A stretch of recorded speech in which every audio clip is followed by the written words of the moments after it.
بیوی اپنے شوہر کی مجبوری کو سمجھ رہی تھی، اس لیے زیادہ تکرار نہیں کیا۔ کسان نے اس وقت تو بیوی کو چپ کروا دیا، لیکن پھر اندر ہی اندر اپنے آپ کو کوسنے لگا کہ میں بھی کتنا بدبخت ہوں۔ بسم اللہ الرحمن الرحیم۔ السلام علیکم ورحمۃ اللہ وبرکاتہ۔ ایک کسان کی شادی نہایت حسین و جمیل عورت سے ہو گئی۔ اس عورت کے حسن کی سب سے بڑی وجہ لمبے گھنے سیاہ بال تھے، جن کی فکر صرف اسے ہی نہیں بلکہ ان دونوں کو ہی رہتی تھی۔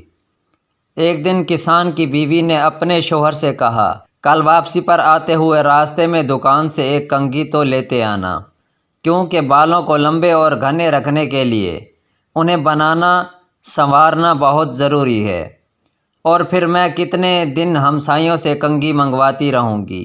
غریب کسان نے اپنی بیوی سے معذرت کر لی اور بولا، بیگم، میری تو اپنی گھڑی کا سٹرائپ کافی دنوں سے ٹوٹا ہوا ہے، میرے پاس اتنے پیسے ہی نہیں کہ میں اسے ٹھیک کروا سکوں، تو میں بھلا کنگھی کیسے لا سکتا ہوں؟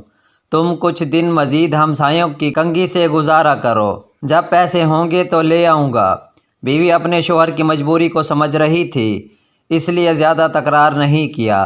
کسان نے اس وقت اپنی بیوی کو چپ کروا دیا، لیکن پھر اندر ہی اندر اپنے آپ کو کوسنے لگا کہ میں بھی کتنا بدبخت ہوں کہ اپنی بیگم کی ایک چھوٹی سی خواہش بھی پوری نہیں کر سکتا۔ دوسرے دن کھیتوں سے واپسی پر کسان ایک گھڑیوں کی دکان پر گیا اور اپنی ٹوٹی ہوئی گھڑی انہیں پونے داموں میں بیچی اور اس سے ملنے والے پیسوں سے ایک اچھی سی کنگھی خریدی اور بڑی رضاداری سے چھپا کر گھر کی طرف روانہ ہوا۔